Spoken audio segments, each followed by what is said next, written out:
안녕하세요. 법률 문제로 고민에 빠지신 분들에게 정확한 정보를 제공하여 현명한 선택을 하도록 도와드리는 소송 가이드입니다. 이혼 시 소유 부동산은 어떻게 처분해야 할까요? 부부가 보유한 부동산을 이혼으로 인해 소유권 이전으로 처분하는 경우에 두 가지 방법이 있습니다. 재산분할과 이혼 위자료가 그것입니다. 재산분할은 말 그대로 부부가 함께 모은 자산을 서로 나누어 갖는 것입니다. 혼인 후 형성된 재산에 대해 적용됩니다.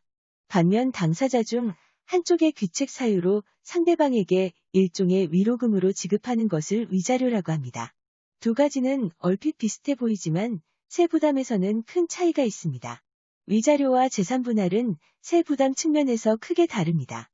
우선 재산분할의 성격을 살펴볼 필요가 있습니다. 재산분할은 혼인 후 부부 공동의 노력으로 형성된 자산을 자기 몫만큼 돌려받는 것입니다. 통상 40%에서 60% 비율로 분할하게 되는데 이때 핵심은 원래 내 재산이었던 것을 이혼으로 인해 내 명의로 바꾸는 과정이라는 것입니다. 따라서 설령 부동산을 재산분할하는 경우라 하더라도 당초 내 재산에 대해 명의를 이전하는 과정이므로 대가 관계가 없이 나누는 것으로 봐야 하며 이때는 양도소득세가 발생하지 않습니다. 양도소득세는 과세대상 자산이어야 하며 대가를 받고 과세대상 자산을 이전해야 발생하는데 재산분할의 경우 대가성이 없다고 보는 것입니다. 다른 방법인 이혼 위자료 지급 방식으로 부동산을 처분한다고 합시다. 보통 당사자 중 어느 하나가 이혼에 대한 책임이 있기에 이에 대한 위자료 성격으로 부동산의 소유권을 이전하는 경우가 있는데요. 이때는 양도소득세가 발생합니다. 이 역시 양도소득세 발생 요건을 기준으로 보면 명확합니다. 일단 부동산은 과세 대상 자산에 해당하기 때문에 첫 번째 조건은 충족됩니다. 또한 위자료란 당사자가 저지른 이혼 귀책 사유에 대한 대가로 지급하는 것이기 때문에 과세 대상 자산 이전에 대가성도 있다고 보게 됩니다. 따라서 위 두 가지 요건을 만족하기에 이혼 위자료 지급인 경우에는 양도소득세가 발생하는 것입니다.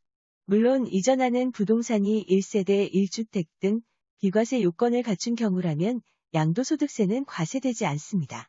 양도소득세 과세 조건은 크게 두 가지입니다. 절세 측면에서는 재산분할이 유리합니다. 이혼으로 인해 보유하고 있던 부동산의 소유권이 이전되더라도 재산분할인 경우에는 양도소득세가 과세되지 않기에 절세 측면에서는 재산분할이 유리합니다. 하지만 이렇게 받은 부동산을 향후 처분 시에는 취득가액은 재산분할 시점이 아닌 지급자가 취득한 시점에 취득가액을 적용하여 양도세를 계산하기에 처분 시점까지 고려하여 계획을 짜는 것이 중요합니다.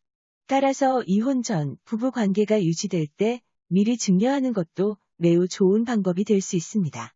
배우자의 경우 6억까지는 증여세가 과세되지 않고 그 동안의 양도 차익에 대해 한 번은 실현한 효과가 발생하기 때문에 향후 양도 시에 양도 차익이 줄어들어 세금이 줄어드는 효과가 있습니다.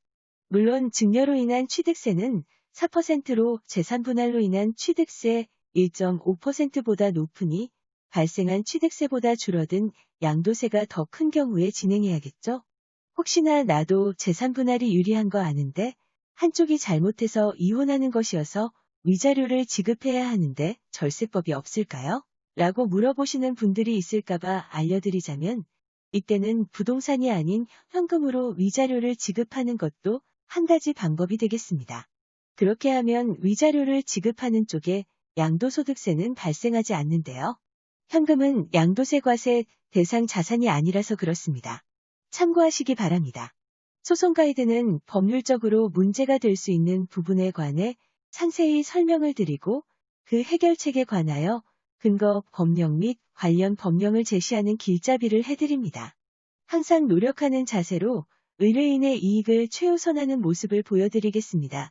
그 밖에 더 많은 정보는 네이버 소송 가이드 카페로 오시면 확인하실 수 있습니다.